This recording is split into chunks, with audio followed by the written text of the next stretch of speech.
आपल्याला हे नाव मिळालेलं आहे, ही प्रसिद्धी झालेली आहे आणि आपल्याला इथे सगळ्यांनाच एक आत्मिक आनंद मिळतो। शारीरिक आपल्याला कष्ट होत असले तरी जेव्हा आपण ऑफ ड्युटी जातो किंवा जेव्हा रिटायर्ड होतो किंवा पुन्हा ह्या वास्तूत येतो तेव्हा एक आत्मिक आनंद आपल्या बरोबर असतो आणि हा आत्मिक आनंद सगळ्यात मोठा आहे।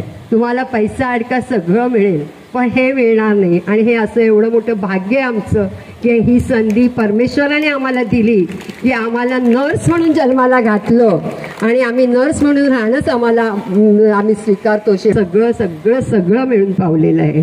नुसतंच आमच्यापुरतं यश मर्यादित न राहता आमची कुटुंब पण खूप यश त्यांना मिळालं, कुटुंबाला पण आमच्या मुलाबाळांना पण मिळालं आणि तीही आज जगामध्ये नाव काढलं आहे त्यांनी आणि त्यालाही कारण आपलं हे नर्सिंगमधलं आपण मिळवलेलं प्रामाणिक कर्तव्य बजावलं त्याचं हे देवाने दिलेलं खूप मोठं फळ आहे असं मला वाटतं।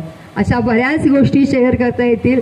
मी मुद्दामून हॉस्पिटलशी रिलेटेड काही बोलले नाही कारण मॅडमनी सगळंच सांगितलेलं आहे आणि त्या आमच्या आधी इथे येऊन ह्या सर्वांनी आम्हाला जो मार्ग दाखवला तो मार्ग आम्ही वाटचाल केली त्या मार्गाने आणि त्यांना आम्ही इथपर्यंत आम्ही येण्याचं सर्व श्रेय आम्ही त्यांनाच देतो आहोत कारण त्यांचे पावलं आम्ही त्यांच्या पावलांवर पावलं टाकून आम्ही पुढचा प्रवास केलेला आहे।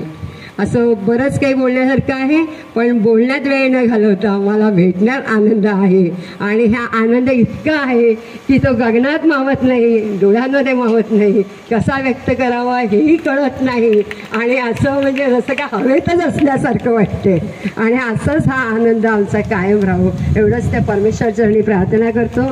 आणि मॅडम तुम्हा सगळ्यांना मी आधी सुरुवातीला औपचारिक बोलतात तसं मी बोलले, एक भाषण म्हणून बोलले नाही त्यामुळे तुम्हाला मी आधी उल्लेख नाही केला पण तुमच्या सगळ्यांचं पुन्हा एकदा मी तुम्हाला वंदन करते। धन्यवाद धन्यवाद धन्यवाद।